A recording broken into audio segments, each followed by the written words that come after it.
So you just got some loose leaf tea. Now what? In this video, we're going to give you a step-by-step guide for preparing your first cup of loose leaf tea. We'll show you how to brew loose leaf tea with a teapot and how to brew loose leaf tea without a teapot. Don't be intimidated. This process is much easier than you might think, and we're going to go through it together. So there are many benefits to choosing loose leaf tea over tea bags when it comes to taste, health benefits, and versatility. But the one downside is you will need to know a couple things first. So let's say that you just got your pack of loose leaf tea from neoteas.com. The first step is to determine what type of tea it is so you can establish the 3 brewing parameters: leaf to water ratio, water temperature, and brewing time. Think of these 3 brewing parameters as a type of recipe. The brewing temperature and time will determine what is extracted from the leaf and in what ratios. So by changing how you brew the tea, you will actually change the ingredients within the cup of tea itself. This can affect the taste, the color, and the health benefits of the tea as different compounds of the leaf make their way into your cup. So what's the best way to brew loose leaf tea then? Well, that depends on what type of tea you're brewing. The leaf to water ratio is the first consideration to make, so you know exactly how much tea to take out of your pack. In the US and Europe, a lot of loose leaf teas will make the recommendation of using 2 grams of leaves and about 400 milliliters of water. This is referred to as Western style brewing, and it produces a larger quantity of relatively weak tasting tea. When preparing traditional Chinese and Japanese teas, we recommend to use a much greater leaf to water ratio. This will give you a more concentrated and flavorful cup of tea that tastes like a juice rather than a fragrant cup of hot water. When you brew tea in smaller quantities like this and savor each and every sip, the drinking experience is much more enjoyable. You can really focus on engaging your senses and appreciating the subtle aspects of the tea, like the richer color, texture, aroma, and taste. To create that perfect cup of tea, we recommend to use 5 grams of leaves and 150 milliliters of water. The reason we measure out the tea in grams and not teaspoons is because the shape of a tea will vary greatly. For example, the leaves of this Bancha green tea are larger and more loosely packed, so it takes up more space. The leaves of this Gyokuro green tea are very tightly rolled, so it takes up less space. To truly get an accurate measure of the tea, you will want to weigh it out. If you don't have a scale at home, you can just start with a leveled out tablespoon of leaves, which should work at least for most types of Japanese green tea. Next, for the water, if you have a scale, you can measure out 150 milliliters easily because 1 milliliter of water is approximately 1 gram. If you don't have a scale, you can measure out 1/2 cup of water, which will be approximately 120 milliliters. Close enough for now. So next we're going to talk about the temperature and why it matters. But before we do that, let's take a quick detour to talk about teaware and why you are making the right decision by switching to loose leaf tea. When you prepare tea in a tea bag, the bag itself is acting as the strainer, filtering out the leaves so they don't end up in your cup. Unfortunately, most of these tea bags contain a lot of harmful materials like plastic, bleached paper,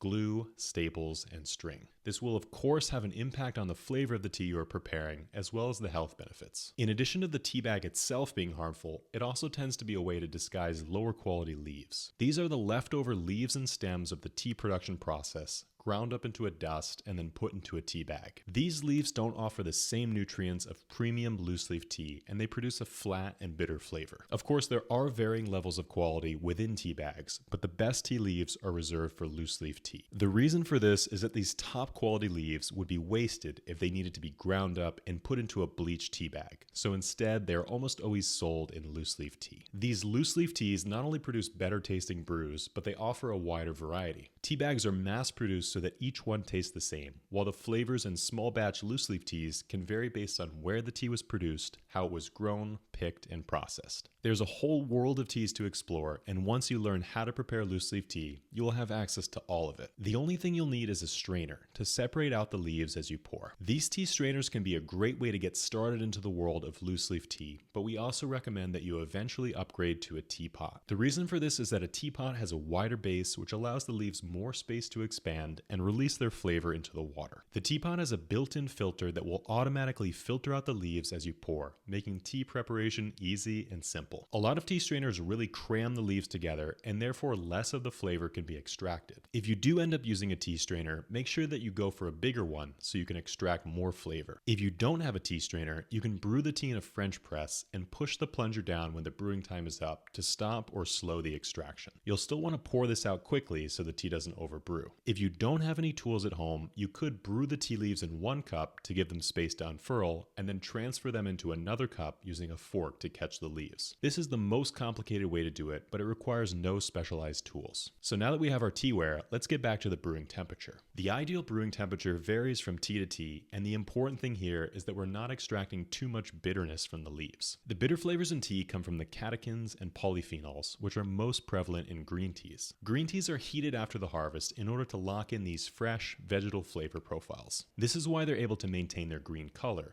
hence the name green teas. Black teas, on the other hand, are oxidized. During the oxidation process, the polyphenols are converted into theaflavins and thearubicins, and the tea completely changes in color and flavor. So green tea has more polyphenols and black tea has less polyphenols. So does this mean that green tea is more bitter than black tea?